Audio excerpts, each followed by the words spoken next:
In 1992, white people had a referendum to decide whether they're going to allow the vote. And we gave the vote because we thought that what was happening was It wasn't yours to give. Do you acknowledge that? It was not your country to take in the first place. But we acknowledge the fact that you are here. We acknowledge that you are here. It wasn't your country to take. Is it your country? It's all of our countries. But acknowledge it's all of ours. It's all of ours. It's all of ours. It's all of my country. That's fine. It's not yours. It's not yours. This is not the place. This is not the place. Sir? It's my country. Yes, sir. This is not the place. It's everyone's country. People wearing this beret are saying we don't belong here. Okay, no. White people voted for this democracy. No, they didn't. Yes, they did. No, they didn't. Yes, they did. No, they didn't, Sissy. No, they didn't. Yes. A handful. A handful. Did you vote ANC in 1994? I'm not. How much pain exists in white families? I'd be willing to hear that more than I'm willing to hear that your pain is your pain only, because everybody in this room is carrying pain. You know, they have Nelson Mandela giving forgiveness for a racist group of people that oppressed black people in the apartheid era and say, let us forgive them. They don't come forward and say, yes, we accept your forgiveness, let's reconcile with each other. They don't do that. We still have people in the audience here. Like a gentleman there when she was talking about the black people being more educated and can actually contest for a position. I had a comment say, yeah, let's kill them. It's those comments that makes people to be killed on farms also. Because when you undermine a black person in this country longer, they are going to kill you. Every time I switch on a television or I put on a radio and Julius Malema says that we don't belong here, and what is happening? It's a problem. You have so much space. As white people, we have benefited hugely, and we still benefit every day from apartheid. It's nonsense to say we don't. The guy said, this is their land. This is not your land, sir. You need to wake up from wherever you're dreaming and face reality. You're used to seeing a black person as a garden boy your whole life. And you are not used to seeing a black person as an intelligent person who can think for themselves, who can produce and do things. Then you are not likely to accept them as someone who's equal to you. Sangam Samang, it's a long-term project, right? So we must just be patient. No, I think that the concept of being patient assumes that there isn't an urgency to it. So while at the same time, I think we all recognize that non-racialism is a work in progress, we need measures now that address the very real situations in which people are living. We cannot accept, as Archbishop Tutu says, that because of the color of your skin, you will be born, you will live a certain kind of life, and you will die in that same station. My children go to a nursery school, and in that nursery school, there's not a single one of the preschool teachers who is not white. And there's not a single one of the teaching assistants who is white. So the message every single day for those women, there is a ceiling. And until this changes, you will never get this job. Sinette Bridges, why do we need a Red October movement? I mean, we have 30 million black people in this country who don't have a plate of food. Wouldn't it be better for you to fight that? Would that not make you a little bit more secure, as you heard from Desmond Tutu, that white people in this country are lucky? I don't agree with what Desmond Tutu said, firstly, at all. And I don't think we can prescribe to tell people what they can and cannot march for. People become involved in projects and march for things that are important to them. There are people marching 6 marches per day in this country, violent ones. And then it is very easy to make an insert, like the one that was played before the show, where the fact that there is white poverty is completely denied, ignored. I, in fact, don't think that most of the people here know that there are white squatter camps. So why not partner then with the other people who are in squatter camps, who are fighting for similar things to those white South Africans who live in squatter camps? Well, why segregate yourselves? No, part of the Red October was had to do with affirmative action, broad-based black economic empowerment. These are discriminatory laws. There are 1 million people, white people, left in the job market in South Africa. So even if you took every single one of their jobs, if you took every single white job away from them and gave all of those 1 million jobs to a black person, then you will just have 1 million more white people that are poor. But no one's asking for 1 million jobs to be taken away from white people. It is happening. It is in fact happening. But no one's asking for it. It seems to me the height of self-indulgence for white people to go on and on about affirmative action in in the face of so many very real and pressing national problems. And I think part of what's going on with the affirmative action kind of hang-up that white people have is it's the one area since democracy came where white people were forced to not be allowed to state their case and to win that particular fight. And so part of how racism works is that we view white people's pain as more important than black people's pain, right? Sinead? No, that's not true at all. You view us as thinking that our problems are more important, and then we think that you think that your problems are more important. And that's the problem that we have. And can I finish, please? Because you and I should have coffee, and then you can sort out your personal issues with me. I'm not denying that there are hectic problems in this country that need to be addressed, but we can also not deny the fact that very many of these problems are service delivery, maintenance problems due to cadre deployment, affirmative action, because people have been put into positions that they are not qualified to do, and the country is falling apart. When we talk about these things, it always seems to me that the reality of living in South Africa passes some people by, like Sonette. And you can throw out certain statistics, like 18% of white people live in so-called squatter camp. Have you ever been to a white squatter camp? But if you actually follow statistics that are scientifically taken, then you see, for example, that after 1 year of graduation, a white graduate is about 10 times as likely to have gotten a job than a black graduate. Why is that? Absolutely. But there is the reality of hundreds, if not thousands, of white farmers being killed on their farms. We can't ignore it. If you are a black person living in Khayelitsha, your life is far more at risk than any white person living anywhere. Exactly. Me as a middle-class white person driving in a car, the threat to my existence for crime is far, far less than if you are a poor and black person, because of the way in which apartheid structured our society. In terms of the insight that you've given and so on, you talk about racism against black people. You also talk about white farmers being killed.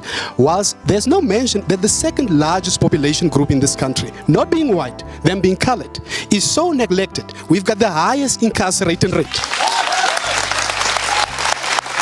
So we are so caught up between a white, black debate and so on.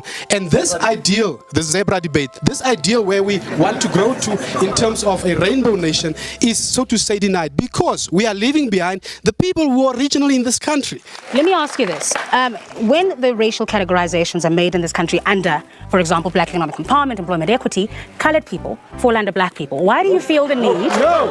Yes, let me finish my point and then you can respond. Why do you feel you must hold on to that identity and why it then leads to the exclusion that you're talking about? There can be many reasons, but the sole reason is we are a social construct in this country. Secondly, constitutionally, we have the right to associate us with whomever we want to.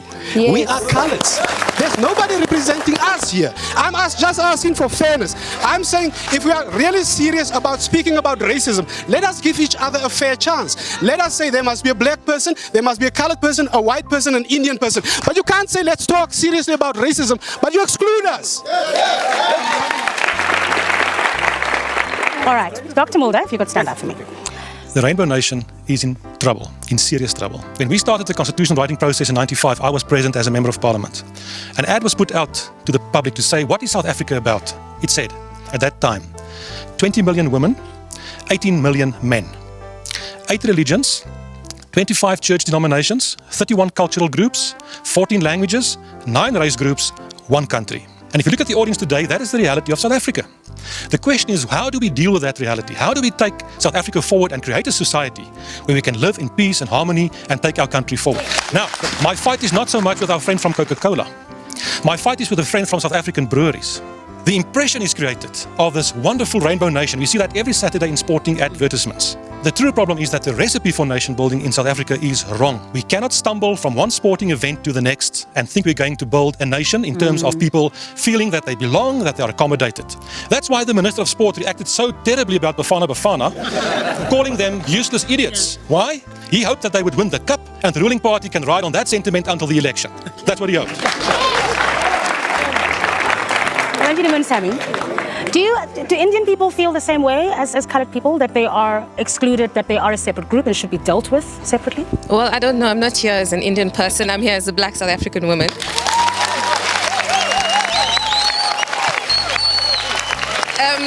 The problem, I think, is that in the first few years of our democracy, the ANC had a discussion which they called the national question about how it deals with the question of race.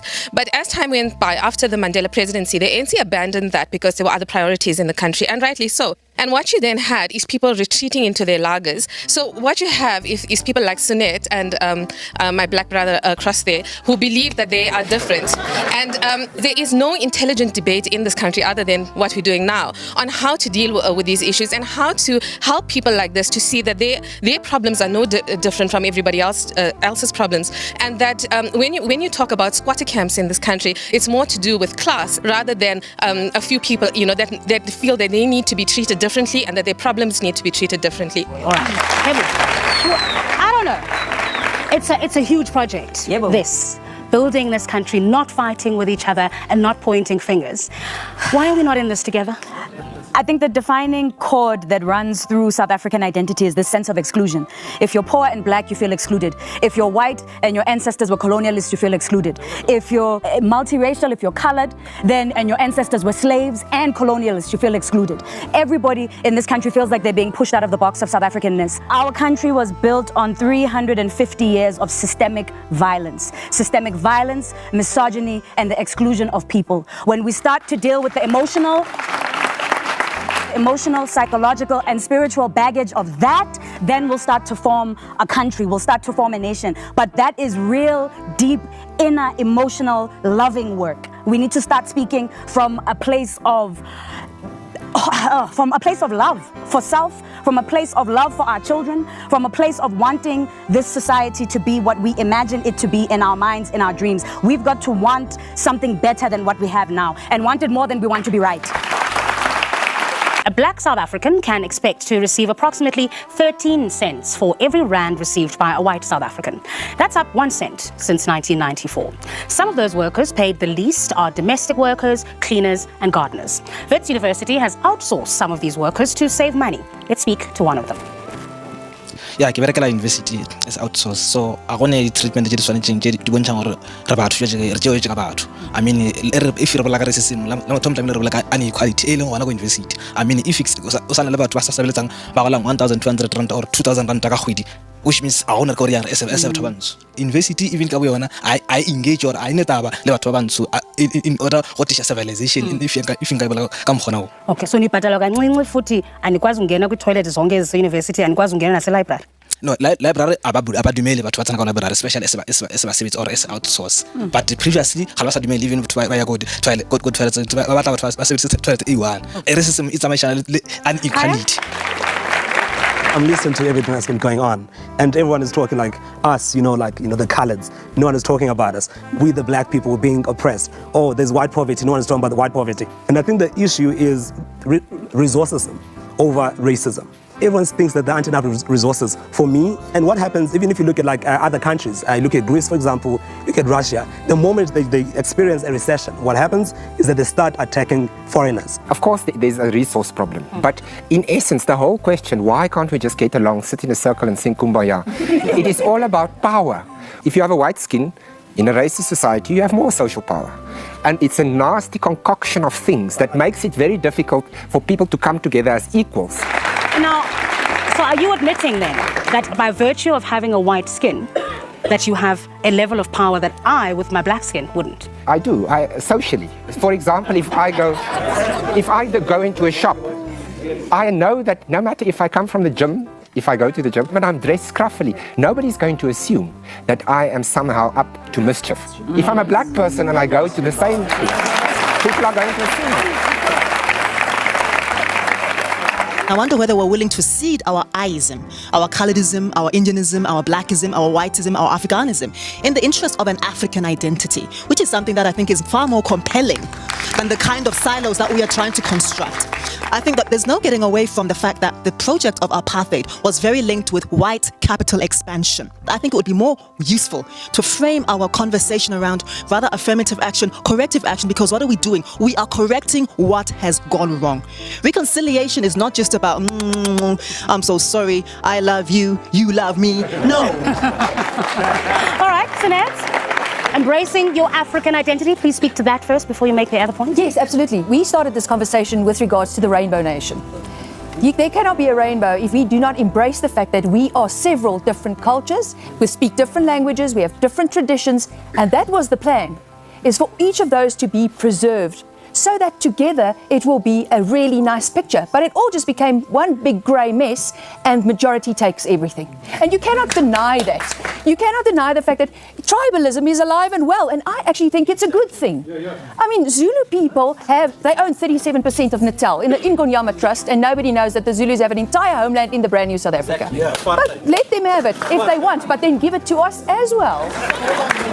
I want to stay with this point about the rainbow and everybody having their own piece. And maybe you want to speak to that because you want to raise the issue of the Khoi. Yeah, I just want to start by saying a question.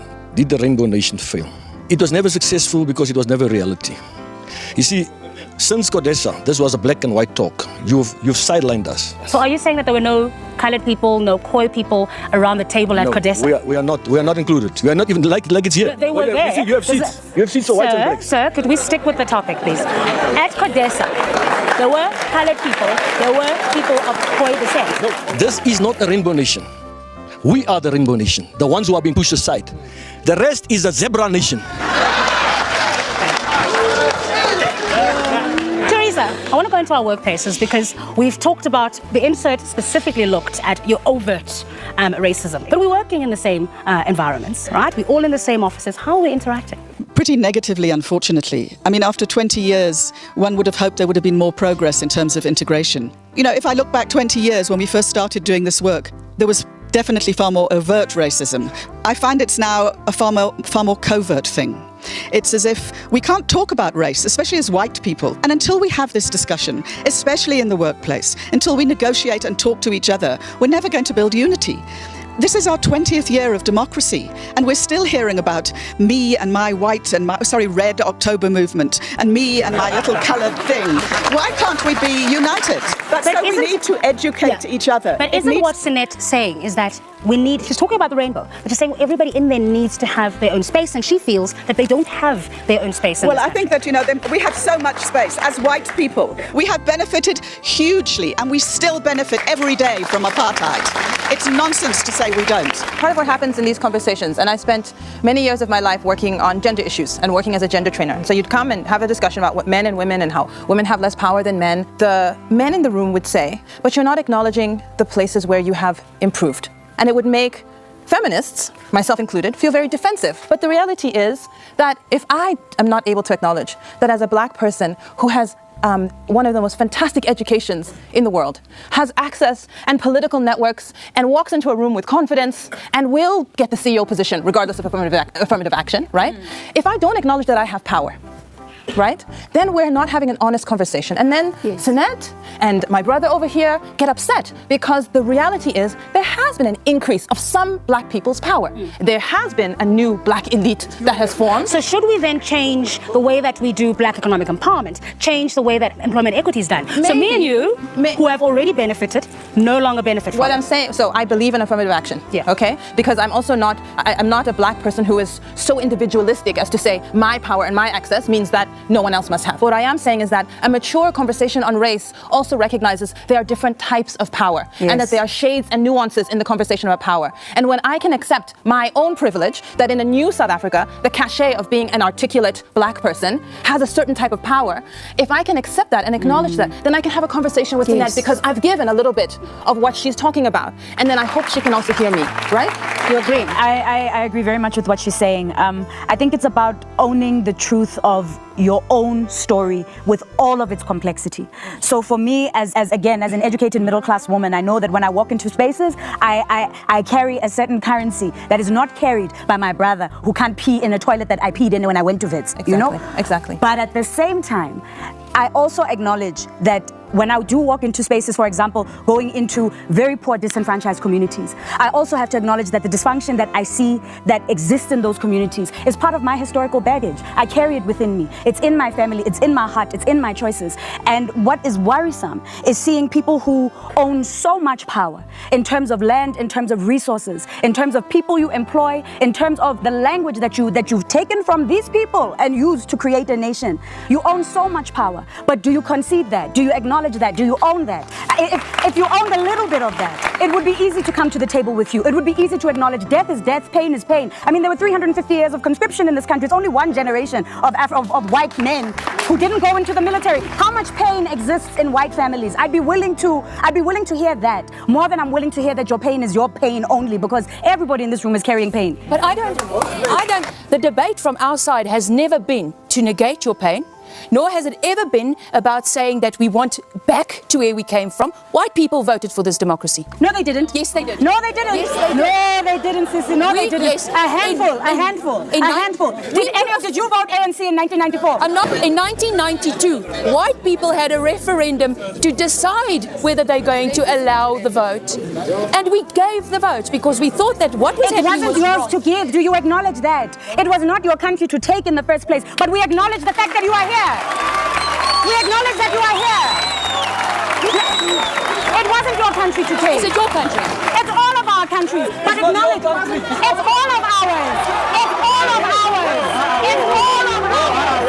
It's all of our country. That's fine. It's not yours. It's not yours. This is not the place.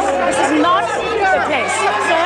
It's my country. Yes, sir. This is not the place. It's everyone's country. Everybody hearing this parade are saying we don't belong here. Okay, no one can hear you at this point, so I'd like to actually have a conversation, and I'll ask for tolerance in this room, please. Tolerance.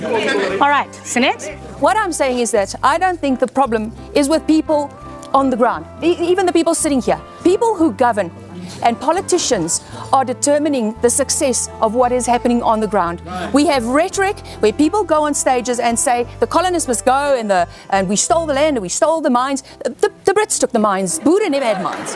And we can't keep on having that rhetoric and move forward. Every time I switch on a television or I put on a radio and Julius Malema says that we don't belong here, and what is happening? It's a problem. You cannot preach reconciliation to one segment of the country and preach empowerment to the other segment. All right. There's a vast difference between, and I agree with you, there's a vast difference between rhetoric that's used to manipulate the population and sway people and the truth. Ne? And I would be interested in hearing how white people process the emotional baggage of what their ancestors did. I would be interested in trying to understand what it did to white families. How much silence did white people have to cope with? How did white people build a shield around themselves to be able to deal with the system in which whiteness operated all these years? That's an emotional conversation. That's a delicate conversation. I'd be willing to do the work of trying to unravel that, because right now as a black person, I'm trying to do the work of unraveling my own baggage, my own historical baggage. I think when white people start to do that work, then we'll start to begin the project of trying to understand how all of us belong to this place. But you can't erase history. We can't pretend the violence didn't happen. We can't pretend colonialism didn't happen. We can't pretend people weren't slaves. We can't pretend our people are not poor. It happened. It happened. I'd be willing to hear white people say, you know what, it was Gak trying to pretend that this situation was normal. But I'm not hearing white people do that work. All right. South Africa is a fractured mirror, a paradox of schizophrenic selves who don't talk to one another, who coexist together but don't live with each other. And this is the time when you can become the greatest substance of your dreams, unless you live in a shack and don't speak English and don't know what this poem means. Tell me how it's possible for people who walk on gold to not know how to read. South Africa is an old-fashioned mutt who knows how to sing and knows even better how to cuss, who knows how to pray when she's about to run out of luck, who knows how to laugh really hard when the tears have run her into a rut, who knows that race is a farce, because when the lights are off, everybody's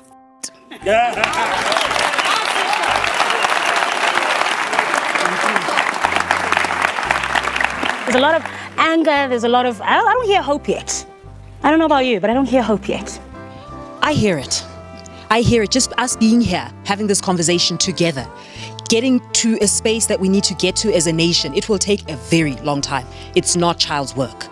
For me to sit and listen to Sunette, listen to Pierre, listen to Sisonke and to Lebu, and hear the various voices and digest the message that comes from them, I feel pained. I feel their pain. But at the same time, I feel there's hope because we're talking about it. We put a plaster on a gunshot wound in this country. That's what we did. And that needs to stop. We need to talk to each other and then come to a space of understanding. Because you're with the EFF. Yes, I am with the EFF. Explain that to me. Well, I explain in a simple fashion that in this country we've got more than 70% of the nation that's living in utter poverty. And if you go into the townships and especially in the squatter camps and you see how our children are living, we're talking about kids. We're not talking about black, white, color. We're talking about kids. So when I look at economic freedom fighters, we're looking at changing this country to bring it into a social system where there will be no class, where the state can take control and we can live in a society where everybody can be brought up to the same level. The thing of the Rainbow Nation that did not work, reconciliation can only work if we both reconcile. You cannot have Nelson Mandela giving forgiveness for a racist group of people that oppressed black people in the apartheid era and say, let us forgive them. They don't come forward and say, yes, we accept your forgiveness, let's reconcile with each other. They don't do that. We still have people in the audience here. We still have people in the audience here, like a gentleman there when she was talking about the black people being more educated and can actually contest for a position. I had a comment say, yeah, let's kill them. It's those comments that makes people to be killed on farms also. Because when you undermine a black person in this country longer, they are going to kill you. Live in the same country, but you don't want unity. How do we do it? We never wanted unity. No, I accept what you say. Okay. I accept that. That's what you said. Yes. What I'm saying is, then how do we live in one country? Oh, that's very easy, okay? We can live in this country happily if we have proper borders. So if the Boers have their land and the Tswanas have their land and the Zulus have their land, we do not want to mix. Leave Joburg for the cosmopolitans and all this type like sounds like apartheid, though. Yeah, properly, yes. Desmond Tutu said the white people must be glad they're not killed. Why didn't anybody say anything? And why didn't anybody say that's racist? And say, how can Tutu say that? White people must be glad they're not killed. Because it's true. Because it's true. It's true. My question is based to Sune about the Red October. I actually don't understand why white people tend to be rhinos that you guys are in danger. You need to accept what you have done to the country and you need to sit down and allow us to heal. We have accepted what you guys did. Because what is the whole point of this Rainbow Nation? The guy said, this is their land. This is not your land, sir. You need to wake up from wherever you're dreaming and reality, face reality.